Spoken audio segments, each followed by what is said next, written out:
When it comes to money mindset, wealth, investing, and long term money mindset, a lot of people ask, what would Buffett do? Well, Mr. Buffett went ahead and retired at the Berkshire Hathaway shareholder meeting recently.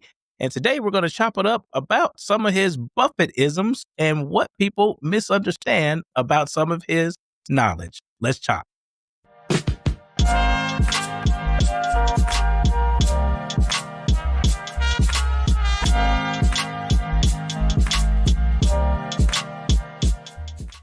Today, we want to pay homage to Mr. Warren Buffett, 94 years old, and has had a great influence on investing, wealth, overall life, culture, and he deserves his flowers. He retired at the Berkshire Hathaway shareholder meeting here recently, and we just want to give him his due, and we're going to unpack some Buffett-isms and what they mean to you. Hi, I'm Dr. Preston Cherry, CEO and founder of Concurrent Wealth Management, where we help you align your life and money to live your wealth your way.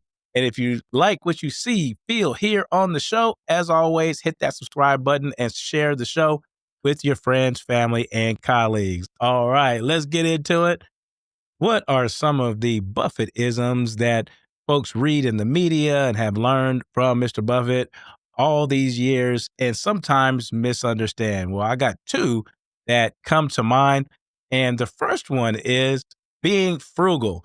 Now, there's a lot of advantages that comes with being frugal, but people misunderstand frugal. And a lot of folks say, well, Mr. Buffett, he is a multi billionaire and he drives a rather modest, right, luxury Cadillac and an older model at that. And he doesn't splurge on this or that. Well, I wanted you to take a little context of what frugal means. Frugal means differently to different people because folks have different pockets. And I want to discourage folks from asking what would Buffett do or what would the wealthy do, and just ask yourself, what would you do as far as your financial plan and your preferences and your lifestyle and your retirement? That's the most key thing, right? And you don't have to live below your means. You can live within your means. And this is the biggest difference between being frugal in a time in your lifestyle and in your retirement. When you live below your means, sometimes that is a deprivation. So yeah, you're living a lesser lifestyle and robbing yourself from overall well-being. I like to share with folks that Michael Douglas had a famous scene in Wall Street. He said, greed is good.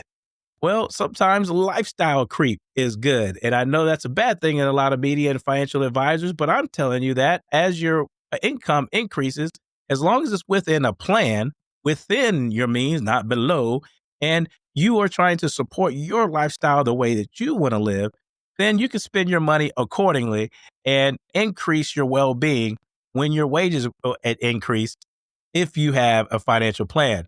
That's key. Right. And let me tell you a story about frugal means. Right. Well, Mr. Buffett had this jet and he still has it, actually, the way he travels all over the world. And when he bought the jet back in, I think, the early 90s or the late 80s, he named his jet Indefensible because he's had this frugal mindset and this frugal personality for so long that he was trying to justify why he would have this jet. And as I mentioned, folks always quote the frugal mentality and the frugal practices of Mr. Buffett by, what kind of car he drives, very modest, a little older and whatnot. Well, he does have a jet. So when I share with you that you can use your money within your financial plan, you're talking about one of the world's greatest investors, right? So he has financial wellness, personal finance, financial literacy, all of this at the highest height. And even he is investing in his overall well-being within his means, right? So he went on to rename this plane, Indispensable. All right. So it went from, and Mr. Buffett's jet went from indefensible to indispensable because that's the way he preferred to travel, because he was investing in time. And time is an essential element of well-being. And that's how you can use your money. Again, frugal doesn't mean that you have to deprive, but you can invest your monies in a way to elevate your well-being over time. Here's another thing about Mr. Buffett is that when you talk about Berkshire Hathaway and the stock and what it's invested in over time, and we'll get to this here in a minute, but one of the main drivers of that portfolio is a income producing asset like insurance. Berkshire Hathaway, one of their main investments is insurance. So cash flow is king or queen. When you have cash flow, what does that mean to you? Well, when you have higher amounts of income as you progress through into life, right? Then that cash flow is very key in order to use to purchase your lifestyle and also more assets that are going to compound over time. So uninterrupted cash flow is very key, and higher income matters. Higher incomes to purchase assets that then to invest and produce wealth, right? So cash flow matters. Oftentimes high incomes are just dismissed. Well, you have to have some high incomes, cash flow, before you buy your assets to produce your wealth, income and assets, right? All right, so let's get to the next topic, which is what would Buffett do as far as investing is concerned, right? And obviously he's a genius. He even said himself that, yes, he is an investment prowess, but also he had a little luck.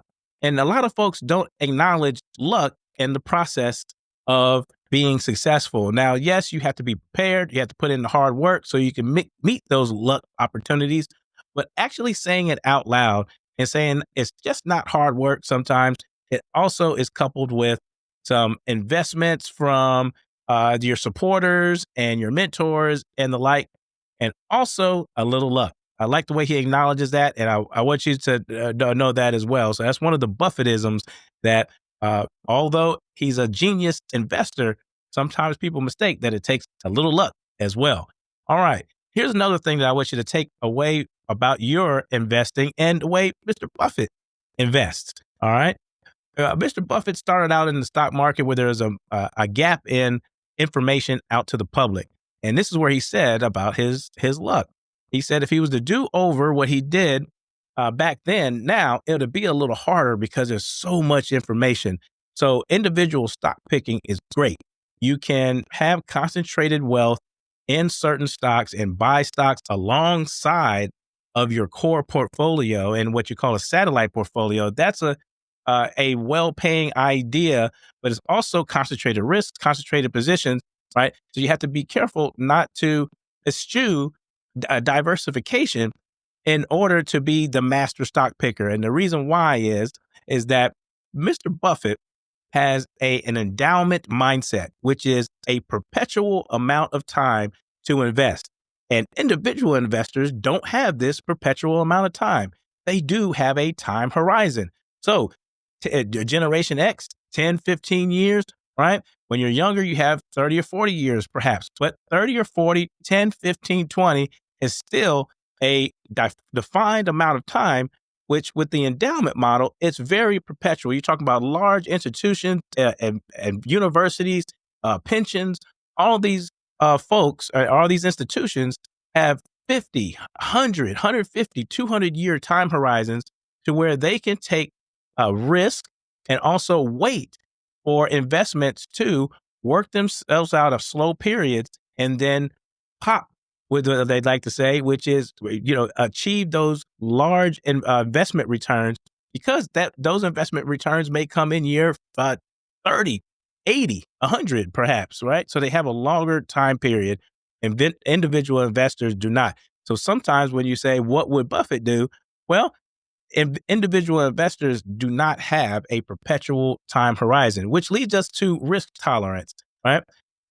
Mr. Buffett, he invests in times to where things are very cheap, companies, assets. He bought whole railroads, all right? So when he's investing in transportation, he's not investing in just Ford or Chevy or something like that, right? He's buying whole railroad systems, so real assets, as they call them, right? And that takes a little bit longer in order to pay off. But he did buy that asset, right? Because he's a value person. He bought it on a significant discount, which you can too. At times that we've had little market shakeup this year, we had COVID, we had financial crisis. You can buy certain things on sale and that can bode out well for you. Yes.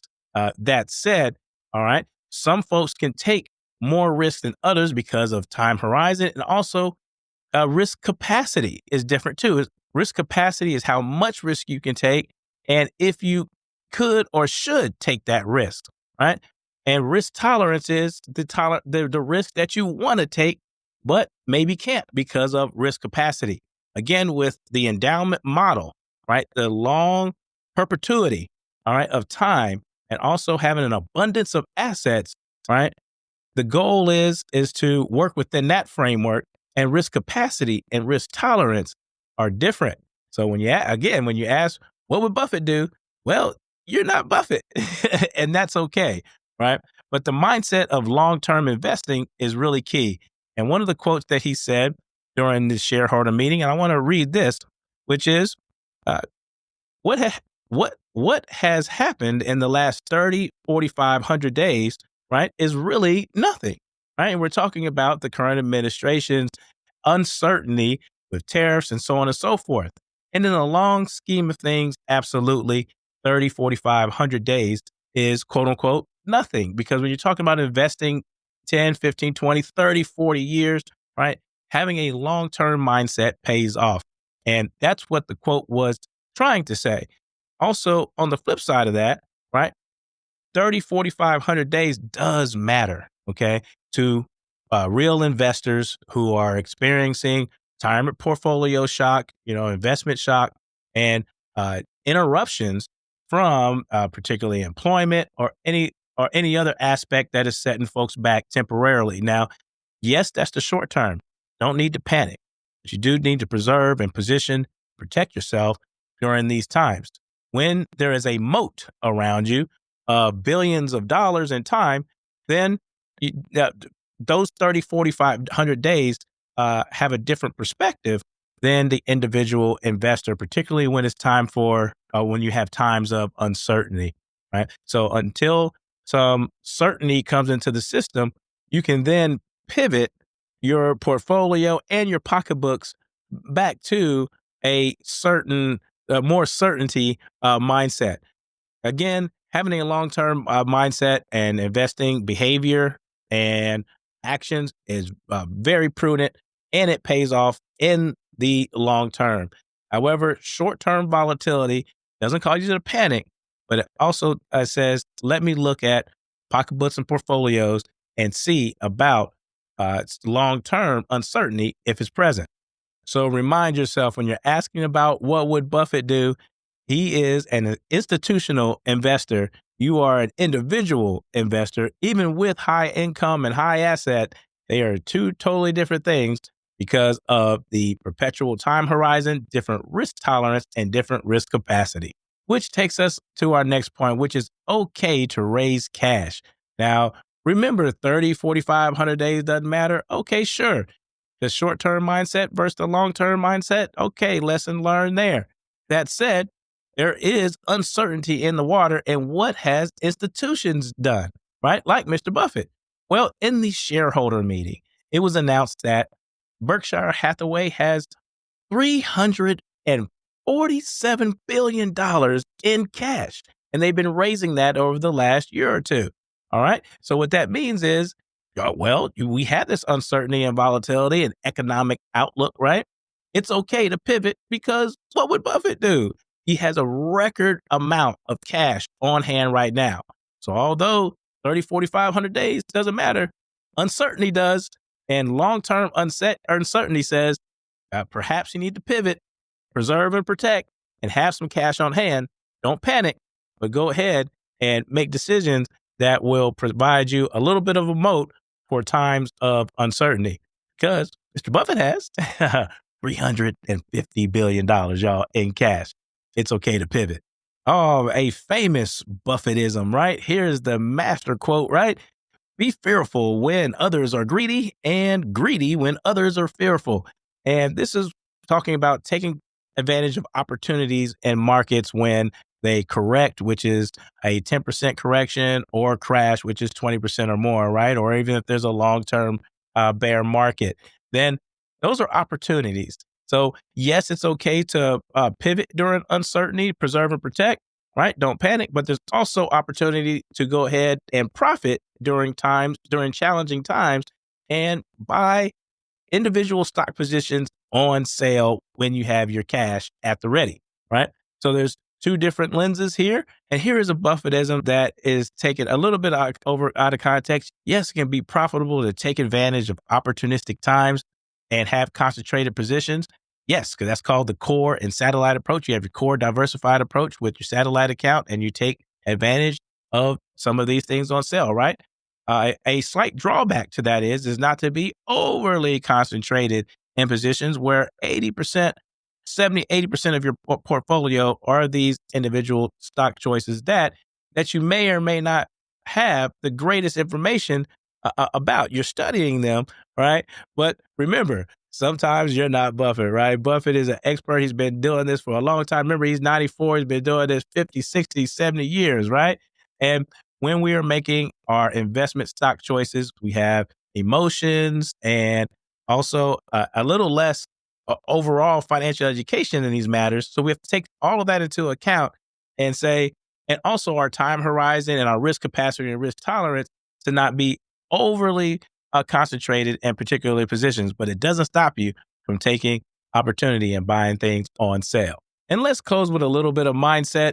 You necessarily don't have to have Mr. Buffett's large amount of money, but you do need his mindset.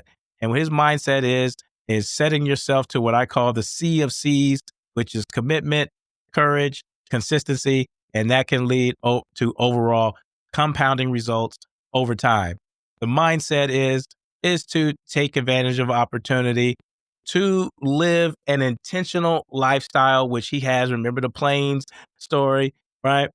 Live within your means, not below, in order to enjoy your lifestyle and also save for retirement.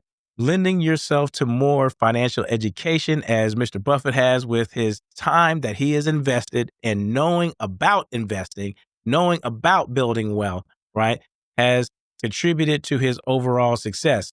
That said, there's another thing that Mr. Buffett has that many of us and you don't, which is time. You have time with family, time with your careers, time with your businesses, right? All of that time is being taken up, and investing is not your profession. Now, you can use some of your free time in order to build up more financial education about investing. All right. But those experts that have invested a lot of time in being quote unquote stock pickers, right? There's very few of those, number one. And then number two, it takes a lot of time in order to do so. So those folks that have been most successful with their finances tend to partner up their time with a professional, right? And also invest some time on their own to further educate themselves in order to make better financial and lifestyle and retirement decisions. All right, that's what I got for you, Mr. Buffett. Congratulations on your retirement. He has influenced so much culture and money mindset, investing and saving. All right. And some of the what would Buffett do's or the Buffettisms are sometimes misconstrued. And hopefully, with this show, you've heard some Buffettisms with a little bit more context, and you can use some of his wisdom in the way that fits your lifestyle and not just the oft repeated mindsets and not just the oft repeated parroted lines in the media and perhaps from other gurus out there. All right. Until next time, if you like what you see, feel, and hear on the show, please hit that subscribe button and share with your family, friends, and colleagues. And until next time, we'll chop soon.